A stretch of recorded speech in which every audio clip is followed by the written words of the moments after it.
ਹੈ ਖਿੱਚ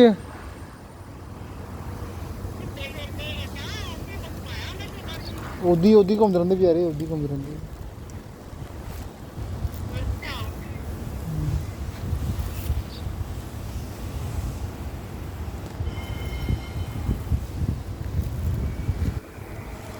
ਉਹ ਚਿੜੀਆਂ ਵੀ ਘੁੰਮਦੀਆਂ ਨੇ, ਚਿੜੀਆਂ।